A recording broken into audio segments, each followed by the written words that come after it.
60세 넘으면 똑똑한 사람들은 반드시 끊는 네 가지. 인생을 무너뜨리는 건 작은 습관이다. 사람을 무너뜨리는 건 큰 사건이 아니라 아주 사소한 습관들입니다. 저는 70살에 은퇴한 철학 교수 차범건입니다. 평생 사람들의 삶을 관찰하며 진리를 가르쳐 왔습니다. 그리고 세월이 흐른 지금 제가 확신하게 된 사실이 있습니다. 노년을 무너뜨리는 건 암 같은 병이나 갑작스러운 사고 같은 큰일이 아니었습니다. 그보다 훨씬 사소하고 일상에 스며든 작은 습관들이었습니다. 오늘 저는 60세가 넘은 모든 이들이 반드시 끊어야 할 네 가지를 이야기하려 합니다. 비교의 습관, 해로운 인간관계, 불필요한 물건, 끝없는 걱정. 이 네 가지는 삶을 무겁게 하고 자존심을 갉아먹고 하루를 빛바래게 만드는 독과도 같습니다. 은퇴 후 저는 오랜만에 여유를 누리며 책을 읽고 글을 썼습니다. 그러나 시간이 흐르자 여유는 어느새 불안으로 변했습니다. 이제 나는 어디에 속하는가? 내 삶은 앞으로 어디로 가는가? 저 스스로조차 답하기 어려운 질문들이 제 마음을 옥죄었습니다. 주위를 둘러보니 친구들과 동료들도 마찬가지였습니다. 은퇴한 이들은 일거리가 사라진 공허함에 허덕였고, 아직 일하는 이들은 후배들과의 비교, 직장에서의 위치 때문에 속을 태우고 있었습니다. 나이 든 이들은 모두 각자 다른 형태의 고통을 안고 살았지만 그 본질은 같았습니다. 그들의 인생을 무너뜨리는 건 결국 네 가지 독이었습니다. 첫째는 끝없는 비교였습니다. 둘째는 해로운 관계를 끊지 못하는 어리석음이었습니다. 셋째는 필요 없는 물건과 집착을 버리지 못하는 집안의 무게였습니다. 넷째는 자식 걱정, 건강 걱정, 돈 걱정으로 하루를 갉아먹는 끝없는 불안이었습니다.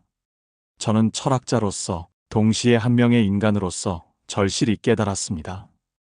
이 네 가지를 끊지 못하면 노후는 서서히 무너진다는 사실을요. 이 이야기를 끝까지 들으신다면 노후의 불안이 조금은 사라지고 지금의 삶을 훨씬 더 가볍고 당당하게 누릴 수 있게 될 것입니다.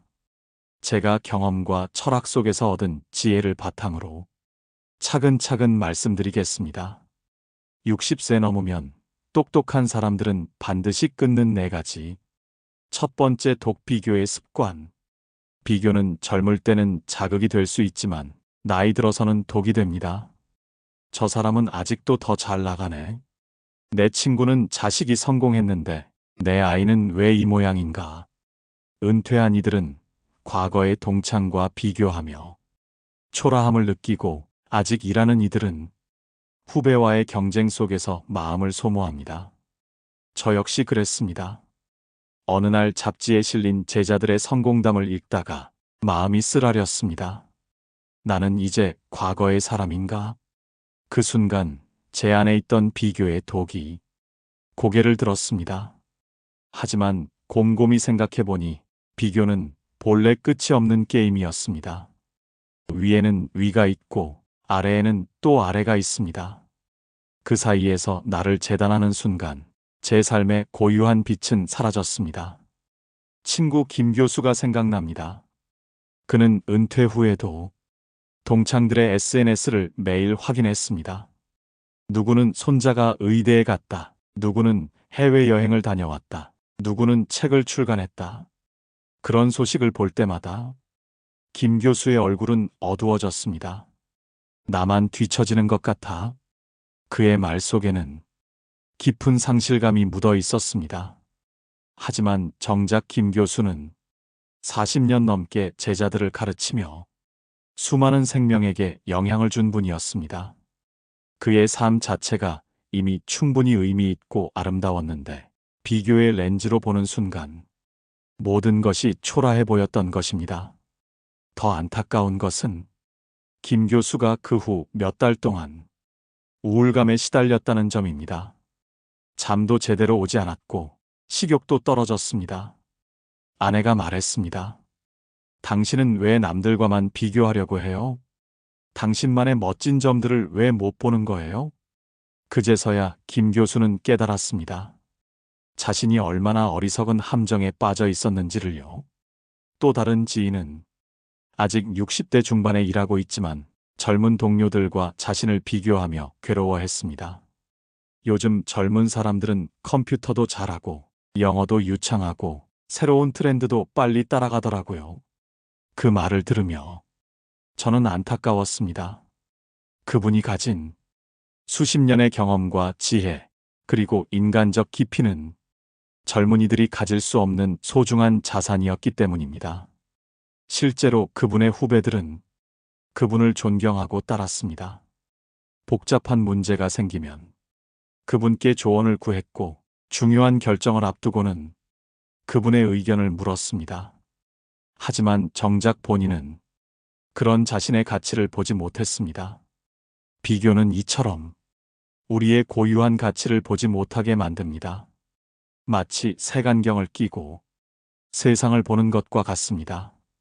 모든 것이 왜곡되어 보이고 자신만 초라해 보입니다. 철학자 에픽테토스는 말했습니다. 자신의 기준으로 살지 못하는 자는 반드시 타인의 기준에 끌려다닌다. 맞습니다. 비교는 타인의 잣대로 내 삶을 재는 행위입니다. 그 순간 나는 나를 잃고 당당함을 잃습니다. 더 심각한 문제는 비교가 만드는 감정들입니다. 질투, 열등감, 분노, 우울감. 이런 감정들이 마음을 지배하면 오늘의 행복은 사라집니다. 내가 가진 것들에 대한 감사도, 지금 이 순간의 평안도 모두 증발해버립니다. 저는 한 노인을 알고 있습니다. 그분은 평생을 성실하게 살았지만 은퇴 후 친구들과의 만남에서 항상 위축되어 있었습니다. 친구들이 자식 자랑을 할 때 그분은 입을 다물고 있었습니다. 친구들이 여행 이야기를 할 때 그분은 고개를 숙이고 있었습니다. 내가 뭘 자랑할 게 있나? 그런 생각이 그분을 더욱 움츠러들게 만들었습니다. 하지만 그분을 아는 사람들은 말합니다. 그분만큼 인격이 훌륭한 사람을 본 적이 없다고, 그분만큼 가족을 사랑하는 사람을 본 적이 없다고. 그런데 정작 본인만 자신의 소중함을 모르고 있었습니다. 이것이 바로 비교의 독이 만드는 가장 큰 비극입니다. 자신의 진정한 가치를 잃어버리는 것입니다. 그래서 저는 다짐했습니다. 비교하지 말고 당당하게 살자. 타인과 경쟁하는 대신 어제의 나와만 경쟁하자. 이 다짐 이후 마음이 한결 가벼워졌습니다. SNS를 보는 시간을 줄였습니다. 남들의 성공 소식에 일희일비하지 않게 되었습니다. 대신 제 자신의 작은 성장에 집중하기 시작했습니다. 오늘 책을 한 페이지라도 더 읽었다면 어제보다 나은 하루였습니다. 오늘 누군가에게 친절한 말을 건넸다면 그것만으로도 의미 있는 하루였습니다. 오늘 건강을 위해 산책을 했다면 그것도 충분히 가치 있는 일이었습니다. 이런 작은 기준들이 제 삶을 다시 빛나게 만들었습니다. 중요한 것은 남들이 인정하는 성공이 아니라 내가 만족할 수 있는 하루하루였습니다. 비교를 끊는 것은 포기가 아닙니다. 오히려 진정한 자신을 찾는 일입니다. 남들의 시선에서 벗어나 내 삶의 진정한 가치를 발견하는 것입니다. 그리고 그 가치는 누구와도 비교할 수 없을 만큼 독특하고 소중합니다. 여러분도 한번 생각해 보십시오. 지금 누군가와 자신을 비교하며 괴로워하고 있지는 않습니까? 그 비교가 정말 당신을 더 나은 사람으로 만들어주고 있습니까? 아니면 단지 당신의 마음만 무겁게 하고 있습니까? 만약 후자라면 오늘부터 그 비교를 끊으십시오. 당신의 삶은 누구와 비교할 필요가 없을 만큼 그 자체로 소중하고 의미 있습니다. 나이 든다는 것은 남들보다 뒤처지는 것이 아니라 더 깊어지는 것입니다. 더 지혜로워지는 것입니다. 더 여유로워지는 것입니다. 더 너그러워지는 것입니다. 이것이 바로 비교의 독을 끊었을 때 얻을 수 있는 진정한 선물입니다. 60세 넘으면 똑똑한 사람들은 반드시 끊는 네 가지. 두 번째, 독해로운 인간관계. 나이가 들수록 인간관계는 줄여야 하는데 오히려 늘리는 사람들이 있습니다. 필요 없는 인맥에 매달리고 해로운 관계에 끌려다니며 소중한 에너지를 소모합니다. 저는 한때 모든 연락을 유지하려 애썼습니다. 혹시 나중에 필요할지도 몰라. 인간관계가 넓어야 좋은 거 아닌가? 그런 생각으로 살았습니다. 하지만 시간이 갈수록 깨달았습니다. 내게 진짜 필요한 사람은 손가락으로 꼽을 정도라는 것을요. 은퇴한 친구 박 선생이 생각납니다. 그는 매주 술자리에 참석했습니다. 그런데 그 자리에는 항상 불평을 늘어놓는 이가 있었습니다. 요즘 세상이 왜 이 모양이야? 젊은 애들은 버릇이 없어. 정치인들은 다 썩었어. 매번 같은 이야기, 매번 같은 불평불만. 박 선생은 그와의 만남이 끝날 때마다 마음이 더 지쳐 있었습니다. 집에 돌아오면 아내가 물었습니다. 오늘도 기분이 안 좋아 보이네. 술자리가 즐거웠어? 즐겁지 않았어. 그런데 왜 계속 나가는지 모르겠어. 박 선생의 솔직한 대답이었습니다. 사실 그는 알고 있었습니다. 그 모임이 자신에게 아무런 도움이 되지 않는다는 것을요. 오히려 삶의 활력을 빼앗아 간다는 것을요. 하지만 끊지 못했습니다. 혹시 내가 빠지면 뭐라고 할까? 나만 소외되는 게 아닐까? 그런 두려움 때문이었습니다. 결국 박 선생은 6개월 동안 그 모임 때문에 우울감에 시달렸습니다. 토요일마다 다가오는 술자리가 부담스러웠고 일요일에는 전날의 피로감이 하루 종일 이어졌습니다. 그러던 어느 날 박 선생은 용기를 냈습니다. 저는 이제 이런 모임에 참석하지 않겠습니다. 정중하지만 단호한 거절이었습니다. 처음에는 어색했습니다. 하지만 몇 주가 지나자 놀라운 변화가 일어났습니다. 토요일이 기다려지기 시작했고 일요일이 상쾌해졌습니다. 그 시간에 책을 읽고 산책을 하고 가족과 시간을 보냈습니다. 이렇게 살 수도 있구나. 박 선생의 깨달음이었습니다. 또 다른 지인 최 부장은 아직 일하고 있지만 비슷한 고민을 안고 있었습니다. 회사에서 불필요한 모임에 계속 끌려다니고 있었기 때문입니다. 혹시 내가 소외될까 봐라는 두려움 때문이었습니다. 하지만 그런 모임에서는 주로 다른 사람 험담이나 부정적인 이야기들만 오갔습니다. 최 부장은 그런 자리에 있을 때마다 마음이 더러워지는 것을 느꼈습니다. 이게 정말 필요한 시간일까? 그런 의문이 들기 시작했습니다. 저는 이런 모습들을 보며 확신했습니다. 관계는 많다고 좋은 것이 아니라 옳아야 좋은 것입니다. 필요한 사람은 삶에 빛을 더하지만 해로운 사람은 영혼을 갉아먹습니다. 그렇다면 해로운 관계란 구체적으로 어떤 것들일까요? 첫째, 항상 부정적인 사람들입니다. 만날 때마다 불평불만만 쏟아내고 세상을 어둡게 보는 사람들. 이런 사람들과 시간을 보내면 나도 모르게 부정적이 됩니다. 둘째, 나를 이용하려는 사람들입니다. 필요할 때만 연락하고 일방적으로 도움만 요청하는 사람들. 이런 관계는 관계가 아니라 착취입니다. 셋째, 과거에 매달리는 사람들입니다. 옛날이 좋았어. 예전에는 말이야. 이런 말만 반복하며 현재의 가능성을 보지 못하는 사람들. 이런 사람들과 있으면 나도 과거에 갇히게 됩니다. 넷째, 끝없이 비교하고 경쟁하는 사람들입니다. 만날 때마다 자랑을 늘어놓고 남을 깎아내리며 자신을 높이려는 사람들. 이런 사람들과 있으면 마음의 평안이 사라집니다. 반대로 좋은 관계는 어떤 것일까요? 첫째, 서로를 격려하는 관계입니다. 만날 때마다 기운이 나고 희망을 주고받는 사람들. 둘째, 서로의 성장을 돕는 관계입니다. 좋은 책을 추천해주고 새로운 관점을 제시해주는 사람들. 셋째, 진심으로 관심을 갖는 관계입니다. 내 안부를 묻고 내 이야기를 진지하게 들어주는 사람들. 넷째, 편안함을 주는 관계입니다. 억지로 꾸미지 않아도 되고 있는 그대로의 나를 받아주는 사람들. 노년의 지혜란 결국 관계를 정리하는 용기에서 비롯됩니다. 나이가 들수록 시간과 에너지는 한정됩니다.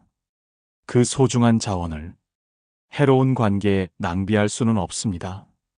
정말 소중한 사람들에게 집중해야 합니다. 저는 이제 확신합니다. 인간관계에서 중요한 것은 수가 아니라 질입니다. 100명의 스쳐가는 사람보다 한 명의 진심 어린 친구가 낫습니다. 매일 만나는 피곤한 사람보다 가끔 만나는 활력을 주는 사람이 낫습니다. 그래서 저는 관계를 정리했습니다. 처음에는 두려웠습니다. 내가 너무 이기적인 건 아닐까? 나중에 후회하지 않을까? 하지만 시간이 지나면서 그 선택이 옳았음을 확신하게 되었습니다. 진짜 좋은 사람들만 남았고 그들과의 시간은 더욱 소중해졌습니다. 억지로 참석하던 모임들이 사라지자 책을 읽을 시간, 사색할 시간, 가족과 보낼 시간이 생겼습니다. 마음도 한결 평안해졌습니다. 부정적인 에너지에 노출되는 시간이 줄어들자 자연스럽게 긍정적이 되었습니다. 여러분도 한번 생각해 보십시오. 지금 여러분 주변에 에너지를 빼앗아가는 사람이 있지 않습니까? 만날 때마다 피곤해지는 사람, 부정적인 생각을 심어주는 사람, 여러분을 이용하려는 사람이 있지 않습니까? 만약 그런 사람이 있다면 용기를 내어 거리를 두십시오. 처음에는 어색하고 불편할 수 있습니다. 하지만 시간이 지나면 그 결정이 얼마나 현명했는지 깨닫게 될 것입니다. 대신 여러분에게 힘을 주는 사람들, 함께 있으면 웃게 되는 사람들, 서로 성장할 수 있는 사람들과 더 많은 시간을 보내십시오. 인생은 너무 짧습니다. 해로운 관계에 낭비하기에는 남은 시간이 너무 소중합니다. 지금부터라도 늦지 않았습니다. 여러분의 에너지를 지켜주고 삶을 더 밝게 만들어줄 진정한 관계들을 선택하십시오. 그것이 바로 두 번째 독을 끊는 방법입니다. 60세 넘으면 똑똑한 사람들은 반드시 끊는 4가지. 세 번째 독 불필요한 물건에 집착. 집을 둘러보면 쓸모없는 물건들이 가득합니다. 옛날 옷, 쓰지 않는 가구, 필요 없는 기념품들. 우리는 그것을 추억이라 부르지만 사실은 족쇄일 뿐입니다. 저 역시 오랜 시간 교단에 서며 받은 상패와 자료들을 버리지 못했습니다. 책장에 쌓아두고 보며 뿌듯해했지만 마음은 묘하게 무거웠습니다. 나는 이제 이걸로만 기억되는 존재인가? 그 생각이 들자 물건이 추억이 아니라 짐처럼 느껴졌습니다. 은퇴한 친구 안 선생은 아버지의 낡은 물건을 버리지 못해 집이 창고처럼 변했습니다. 아버지가 쓰던 만년필, 낡은 시계, 오래된 책들, 심지어 고장난 라디오까지 아버지의 흔적이니까 버릴 수 없어. 그렇게 말하며 20년 넘게 그 물건들을 간직했습니다. 하지만 시간이 지날수록 집은 점점 답답해졌습니다. 새로운 물건을 들릴 공간도 없었고 청소하기도 힘들어졌습니다. 안 선생은 결국 말했습니다. 물건에 묶여 사는 게 이렇게 힘든 줄 몰랐어. 그의 아내도 지쳐했습니다. 집이 박물관도 아니고 왜 이렇게 모든 걸 다 간직하려고 해? 하지만 안 선생은 여전히 물건을 버리지 못했습니다. 이걸 버리면 아버지를 잊는 것 같아. 그런 죄책감 때문이었습니다. 비슷한 고민을 가진 이가 또 있었습니다. 아직 일하고 있는 정 과장이었습니다. 그는 사무실에 오래된 자료를 산더미처럼 쌓아두고 있었습니다. 언젠가 필요할지도 몰라. 그런 말만 반복했습니다. 하지만 정작 그 자료를 꺼내 쓰는 일은 거의 없었습니다. 대부분이 10년 전, 심지어 20년 전 자료들이었습니다. 업무 환경도 완전히 바뀌었는데 과거의 자료들이 무슨 소용이 있을까요? 하지만 정 과장은 버리지 못했습니다. 혹시 모르잖아. 그런 막연한 불안감 때문이었습니다. 결국 그의 사무실은 자료 더미로 가득 찼고 정작 필요한 자료를 찾기도 어려웠습니다. 불필요한 물건은 결국 우리의 발목을 잡습니다. 공간을 차지하고 시간을 빼앗고 마음을 무겁게 만듭니다. 더 심각한 문제는 물건에 대한 집착이 과거에 머물게 한다는 점입니다. 새로운 것을 받아들일 여유가 없어집니다. 물리적 공간뿐만 아니라 마음의 공간까지 막혀버립니다. 저는 어느 날 결심했습니다. 이제 정리할 때가 됐다. 먼저 오래된 상패들부터 시작했습니다. 몇 개의 의미 있는 것만 남기고 나머지는 과감히 정리했습니다. 다음은 책들이었습니다. 다시 읽을 가능성이 거의 없는 책들, 내용이 시대에 뒤떨어진 책들을 모두 정리했습니다. 그리고 옷장을 열었습니다. 10년 넘게 입지 않은 옷들, 사이즈가 맞지 않는 옷들, 유행이 지난 옷들을 모두 정리했습니다. 처음에는 망설여졌습니다. 이건 아직 쓸만한데? 이건 추억이 있는 물건인데? 하지만 용기를 내어 계속했습니다. 놀라운 일이 일어났습니다. 물건들이 줄어들수록 마음이 가벼워졌습니다. 공간이 넓어지니 숨통이 트이는 느낌이었습니다. 청소하기도 쉬워졌고 필요한 물건 찾기도 편해졌습니다. 무엇보다 마음이 평안해졌습니다. 과거에 얽매이지 않고 현재에 집중할 수 있었습니다. 안 선생도 결국 용기를 냈습니다. 아버지의 물건 중에서 정말 의미 있는 몇 개만 남기고 나머지는 정리했습니다. 아버지의 만년필과 결혼사진 몇 장, 그리고 아버지가 직접 쓴 편지 몇 통. 이것만으로도 충분했습니다. 오히려 소중한 물건들이 더욱 특별하게 느껴졌습니다. 이제야 아버지를 제대로 기억하는 것 같아. 안 선생의 말이었습니다. 물건을 줄이는 것은 추억을 버리는 것이 아니었습니다. 진짜 소중한 추억을 더욱 빛나게 하는 일이었습니다. 정 과장도 변했습니다. 사무실 정리를 시작한 후 업무 효율이 크게 올랐습니다. 필요한 자료를 쉽게 찾을 수 있었고 새로운 업무에 집중할 수 있었습니다. 왜 진작 이렇게 하지 않았을까? 그의 후회 섞인 말이었습니다. 물건 정리에는 원칙이 있습니다. 첫째, 1년 동안 사용하지 않은 물건은 앞으로도 사용할 가능성이 낮습니다. 둘째, 같은 기능의 물건이 여러 개 있다면 가장 좋은 것 하나만 남기십시오. 셋째, 추억이 있다고 해서 모든 것을 다 간직할 필요는 없습니다. 진짜 의미 있는 것 몇 개만 선별하십시오. 넷째, 언젠가 쓸 거라는 막연한 기대는 대부분 현실이 되지 않습니다. 과감히 정리하십시오. 다섯째, 물건을 정리할 때는 감정보다 이성을 우선하십시오. 객관적으로 필요성을 판단하십시오. 정리하면서 발견한 놀라운 사실이 있습니다. 정말 필요한 물건은 생각보다 많지 않다는 것입니다.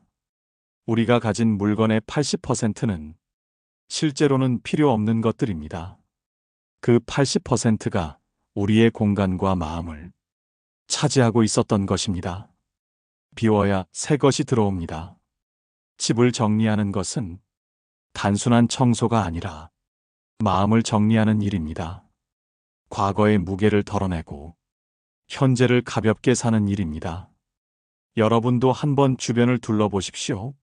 정말 필요한 물건들인지 아니면 단순히 습관적으로 간직하고 있는 것들인지 객관적으로 판단해 보십시오. 만약 필요 없는 물건들이 많다면 용기를 내어 정리하십시오. 처음에는 아쉬울 수 있습니다. 하지만 시간이 지나면 그 결정이 얼마나 현명했는지 깨닫게 될 것입니다. 물건에 얽매이지 않는 삶, 정말 소중한 것에만 집중하는 삶. 그것이 바로 세 번째 독을 끊는 방법입니다. 나이가 들수록 소유보다는 경험이, 많음보다는 의미가 중요합니다. 불필요한 물건의 무게를 덜어내고 가벼운 마음으로 살아가십시오. 그것이 진정한 자유입니다. 60세 넘으면 똑똑한 사람들은 반드시 끊는 네 가지. 네 번째 독 끝없는 걱정. 노인이든 아직 일하는 사람이든 사람들은 걱정 속에 삽니다. 자식 걱정, 건강 걱정, 돈 걱정, 아직 오지도 않은 미래 걱정까지. 그 걱정은 문제를 해결하지 못한 채 현재의 행복만 갉아먹습니다. 저 역시 제 아이들이 직장 생활에서 힘들어할 때 밤잠을 설쳤습니다. 아이가 회사에서 잘 적응하고 있을까? 혹시 힘든 일을 당하고 있는 건 아닐까? 그런 생각들이 머릿속을 맴돌았습니다. 하지만 어느 날 아들이 말했습니다. 아버지, 제 인생은 제가 감당할 테니 제발 걱정하지 마세요. 아버지가 걱정한다고 제 문제가 해결되나요? 그 순간 깨달았습니다. 제가 짊어진 걱정은 사실 상대에게 아무 도움이 되지 않는 짐이었다는 것을요. 오히려 저만 괴롭게 만들고 가족들에게도 부담을 주고 있었습니다. 친구 김 사장의 이야기입니다. 그는 은퇴 후에도 끊임없이 걱정했습니다. 내 회사가 잘 돌아가고 있을까? 후임자가 제대로 하고 있을까? 회사가 망하면 어떡하지? 매일 전 직장에 전화를 걸어 상황을 확인했습니다. 하지만 그의 걱정은 아무것도 바꾸지 못했습니다. 오히려 후임자들에게는 부담이 되었고 본인은 스트레스로 잠을 못 이뤘습니다. 결국 김 사장은 고혈압과 불면증에 시달렸습니다. 의사가 말했습니다. 스트레스가 주원인입니다. 걱정을 줄이지 않으면 건강이 더 나빠질 겁니다. 또 다른 지인 이 부장은 아직 일하고 있지만 비슷한 문제를 안고 있었습니다. 우리 회사가 구조조정을 할까봐 걱정이에요. 나이가 많아서 잘릴까봐 불안해요. 퇴직금이 충분할까요? 아직 일어나지도 않은 일들에 대해 매일 밤 걱정했습니다. 그 걱정 때문에 현재 업무에 집중하지 못했고 가족들과의 시간도 우울하게 보냈습니다. 이런 모습들을 보며 저는 깨달았습니다. 걱정은 현재를 갉아먹고 삶의 중심을 무너뜨린다는 것을요. 철학자 마르쿠스 아우렐리우스는 말했습니다. 현재에 집중하라. 미래는 아직 오지 않았고 과거는 이미 지나갔다. 맞습니다. 걱정의 대부분은 일어나지도 않을 미래에 대한 것이거나 이미 지나가 버린 과거에 대한 후회입니다. 정작 우리가 살 수 있는 시간은 오직 지금 이 순간뿐인데 그 소중한 현재를 걱정으로 낭비하고 있습니다. 걱정이 만드는 가장 큰 문제는 그것이 아무런 해결책을 제시하지 않는다는 점입니다. 걱정한다고 해서 자식의 문제가 해결되지 않습니다. 걱정한다고 해서 건강이 좋아지지 않습니다. 걱정한다고 해서 돈이 생기지 않습니다. 오히려 걱정은 우리의 판단력을 흐리고 면역력을 떨어뜨리고 인간관계를 악화시킵니다. 저는 한 노인을 알고 있습니다. 그분은 평생을 걱정으로 살았습니다. 젊었을 때는 승진 걱정, 중년에는 자식 걱정, 노년에는 건강과 돈 걱정. 그분의 인생은 걱정의 연속이었습니다. 하지만 그 많은 걱정 중에서 실제로 일어난 일은 10%도 되지 않았습니다. 나머지 90%는 그냥 헛된 걱정이었습니다. 그분은 말했습니다. 내가 그동안 얼마나 많은 시간을 쓸데없는 걱정으로 낭비했는지 이제야 깨닫겠어. 너무 늦은 깨달음이었습니다. 그렇다면 걱정을 줄이는 방법은 무엇일까요? 첫째, 내가 통제할 수 있는 것과 통제할 수 없는 것을 구분하는 것입니다. 자식의 인생, 다른 사람의 선택, 경제 상황, 정치적 변화 등은 내가 통제할 수 없는 영역입니다. 이런 것들에 대해 걱정하는 것은 에너지 낭비입니다. 대신 내가 할 수 있는 일에 집중해야 합니다.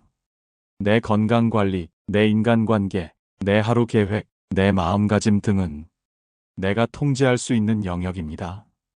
둘째, 걱정을 구체적인 행동으로 바꾸는 것입니다.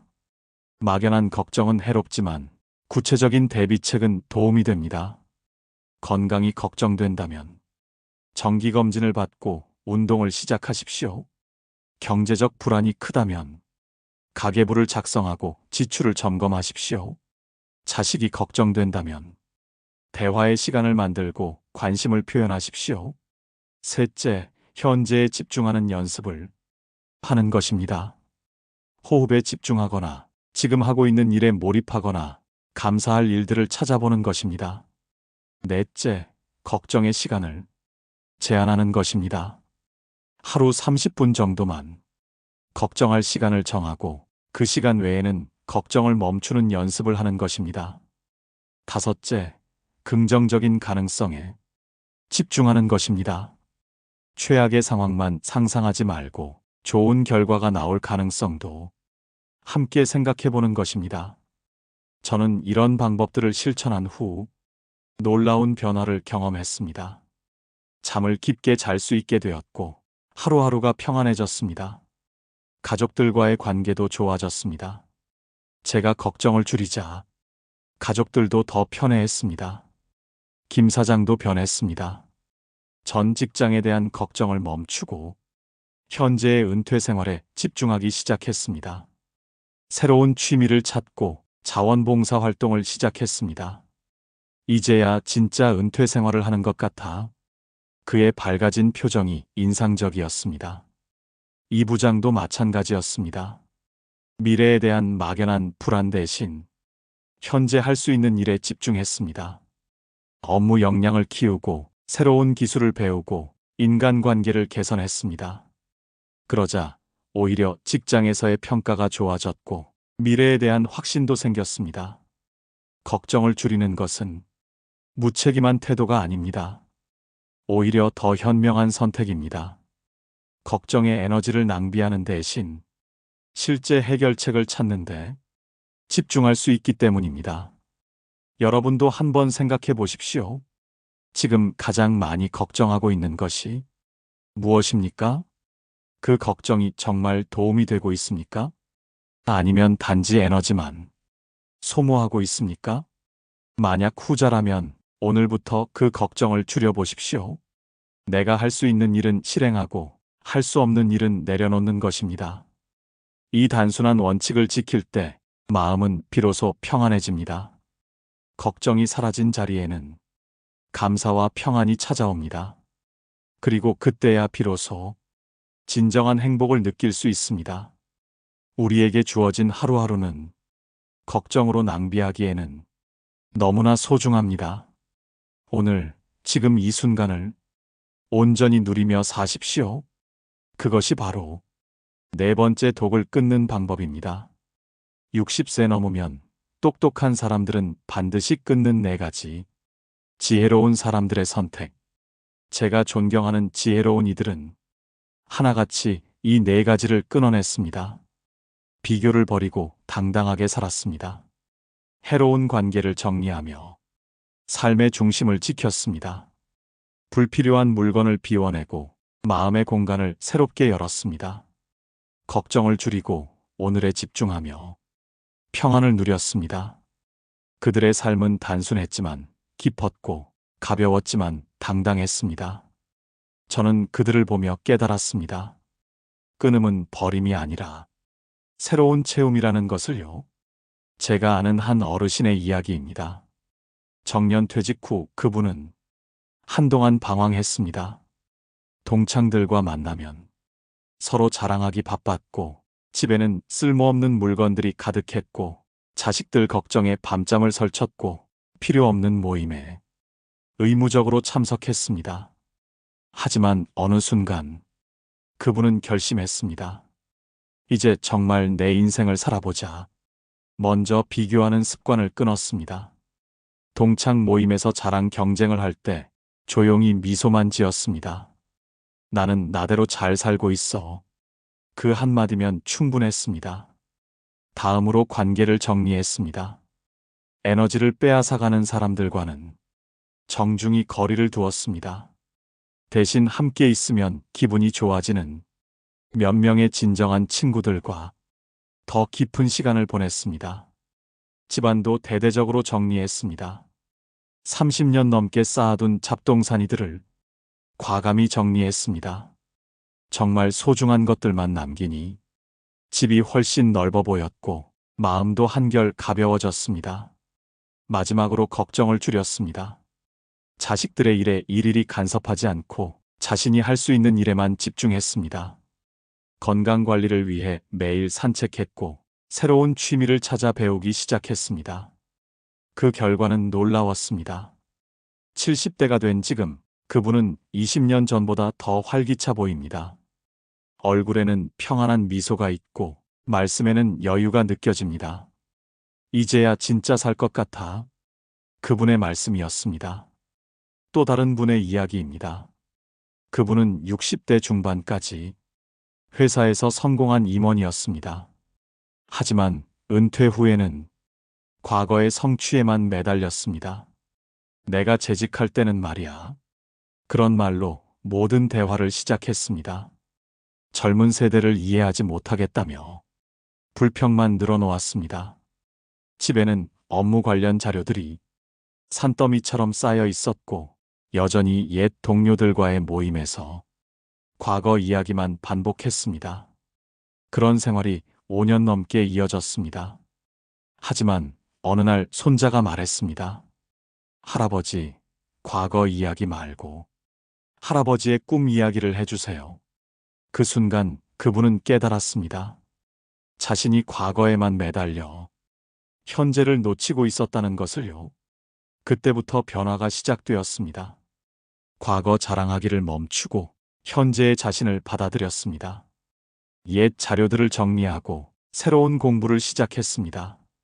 젊은 세대를 비판하는 대신 그들에게서 배우려고 노력했습니다. 불필요한 모임들을 정리하고 진정 의미 있는 활동에 참여했습니다. 그 결과 그분의 삶은 완전히 바뀌었습니다. 과거의 성취가 아니라 현재의 성장에서 기쁨을 찾았습니다. 손자와의 대화가 늘어났고 가족 관계도 좋아졌습니다. 새로 시작한 공부를 통해 새로운 친구들도 만났습니다. 이제야 진짜 할아버지가 된 것 같아 그분의 소감이었습니다. 이런 변화들을 보며 저는 확신하게 되었습니다. 나이가 든다는 것은 무언가를 잃는 것이 아니라 불필요한 것들을 버림으로써 진짜 중요한 것들을 얻는 과정이라는 것을요. 비교를 끊으면 자신의 고유한 가치를 발견합니다. 해로운 관계를 끊으면 진정한 친구들의 소중함을 깨닫습니다. 불필요한 물건을 끊으면 정말 필요한 것들의 의미를 알게 됩니다. 걱정을 끊으면 현재의 행복을 누릴 수 있습니다. 이 네 가지를 끊는 것은 단순히 무언가를 포기하는 것이 아닙니다. 오히려 더 풍요로운 삶을 위한 적극적인 선택입니다. 제가 만난 지혜로운 어르신들은 모두 이 사실을 알고 있었습니다. 그래서 그들은 과감히 끊었고 그 결과 더 자유롭고 행복한 삶을 얻었습니다. 그들에게는 공통점이 있었습니다. 첫째, 용기가 있었습니다. 익숙한 것을 버리는 것은 쉬운 일이 아닙니다. 하지만 그들은 변화를 두려워하지 않았습니다. 둘째, 지혜가 있었습니다. 무엇이 정말 중요한지 분별할 줄 알았습니다. 셋째, 실행력이 있었습니다. 깨달음에서 끝나지 않고 실제로 행동에 옮겼습니다. 넷째, 꾸준함이 있었습니다. 한 번 결정한 것을 지속적으로 실천했습니다. 다섯째, 긍정적인 마음가짐이 있었습니다. 끊는 것을 손실로 보지 않고 새로운 가능성으로 받아들였습니다. 이런 분들을 보면서 저 역시 많은 것을 배웠습니다. 나이가 든다는 것의 진정한 의미를, 깨달을 수 있었습니다. 젊었을 때는 더 하는 것이 중요했습니다. 더 많이 배우고, 더 많이 모으고, 더 높이 올라가려고 했습니다. 하지만 나이가 들면 빼는 것이 더 중요해집니다. 불필요한 것들을 덜어내고 정말 소중한 것들에 집중하는 것입니다. 이것이 바로 성숙의 과정입니다. 지혜로운 사람들은 이 과정을 기꺼이 받아들입니다. 그리고 그 결과로 더 깊고 의미 있는 삶을 얻습니다. 여러분도 이런 지혜로운 선택을 할 수 있습니다. 용기를 내어 첫걸음을 내디디십시오. 비교하지 말고 해로운 관계를 정리하고 불필요한 물건을 버리고 걱정을 줄이십시오. 처음에는 어색하고 불편할 수 있습니다. 하지만 시간이 지나면 그 선택이 얼마나 현명했는지 분명히 깨닫게 될 것입니다. 진정한 자유와 평안이 여러분을 기다리고 있습니다. 60세 넘으면 똑똑한 사람들은 반드시 끊는 4가지 마무리, 오늘을 사는 지혜. 이제 저는 확신합니다. 60세가 넘으면 반드시 끊어야 할 4가지가 있습니다. 비교의 습관, 해로운 인간관계, 불필요한 물건, 끝없는 걱정. 이 4가지를 끊지 못하면 노후는 무겁고 불안하게 흘러갑니다. 하지만 이 4가지를 끊으면 삶은 오히려 가벼워지고 평온해지고 당당해집니다. 지난 몇 년간 저는 이 깨달음을 실천하며 살았습니다. 그 결과 제 인생은 완전히 바뀌었습니다. 아침에 눈을 뜨면 감사함이 먼저 찾아옵니다. 오늘 하루를 살 수 있다는 것, 건강하게 움직일 수 있다는 것, 사랑하는 사람들과 함께할 수 있다는 것. 이 모든 것들이 당연한 것이 아니라 선물이라는 것을 깨달았습니다. 더 이상 다른 사람과 비교하지 않습니다. 제 인생은 제가 주인공인 유일무이한 이야기입니다.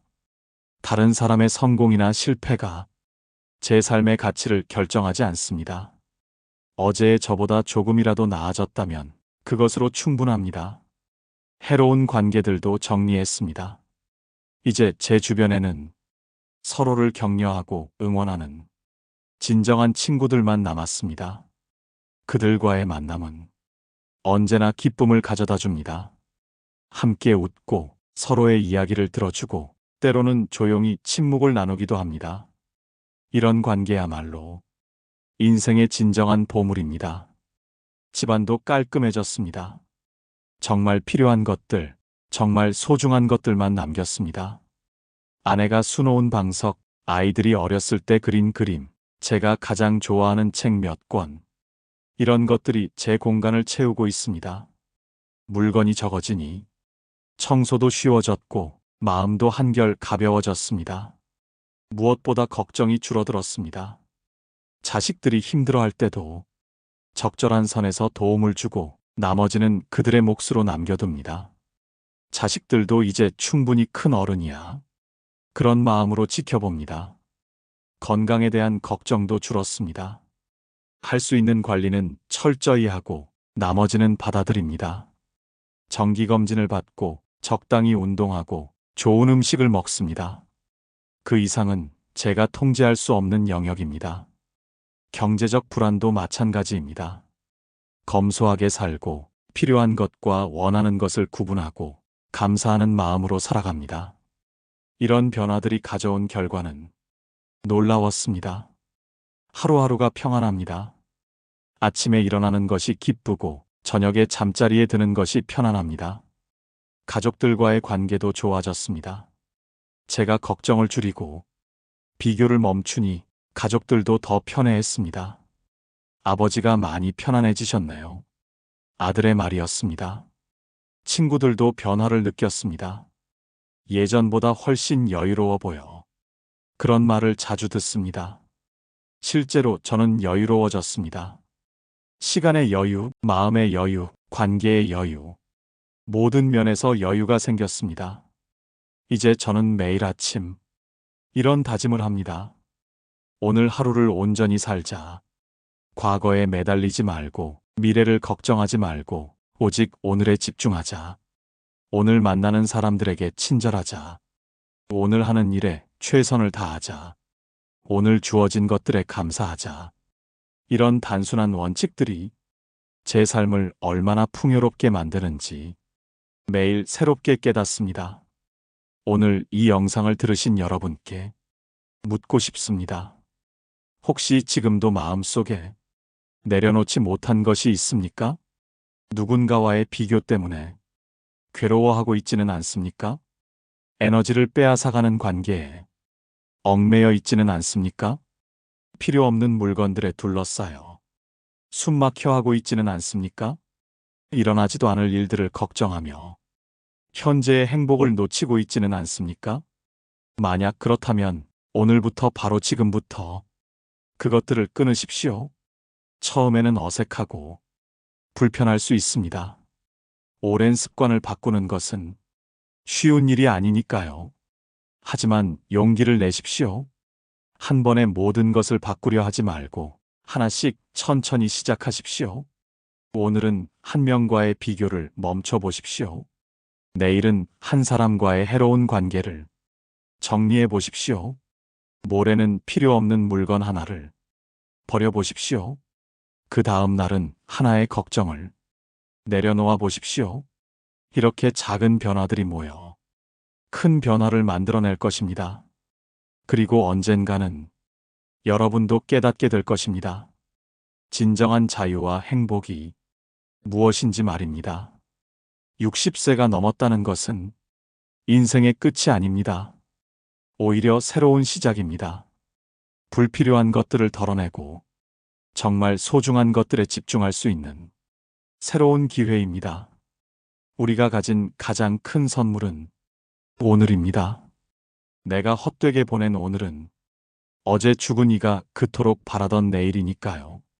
이 선물을 소중히 여기며 감사하는 마음으로 당당하게 살아갑시다. 지혜의 말씀 학교와 함께 이 여정을 계속해 나가시길 바랍니다. 여러분의 남은 인생이 가장 아름답고 의미 있는 시간이 되기를 진심으로 응원합니다. 여기까지 끝까지 시청해 주신 여러분은 정말 상위 1%의 지혜로운 분들입니다. 대부분의 사람들은 귀찮다는 이유로 혹은 급한 성격 때문에 이런 소중한 기회를 그냥 지나쳐 버립니다. 하지만 여러분은 달랐습니다. 끝까지 들으셨다는 것 자체가 여러분이 진정으로 변화하고 싶어 하는 진심 어린 마음을 보여줍니다. 이런 분들이라면 분명히 실천도 하실 것이라 믿습니다. 혹시 오늘 이 이야기가 도움이 되셨다면 구독과 좋아요 버튼을 눌러주시기 바랍니다. 여러분의 작은 관심이 더 많은 분들에게 지혜를 전할 수 있는 큰 힘이 됩니다. 그리고 댓글로 여러분의 생각이나 경험을 나눠주시면 더욱 감사하겠습니다. 지혜의 말씀 학교에서는 앞으로도 인생을 더 풍요롭게 만드는 소중한 이야기들을 계속 전해드리겠습니다. 여러분의 인생이 더욱 가볍고 자유롭고 당당해지기를 간절히 응원합니다. 오늘도 좋은 하루 되십시오.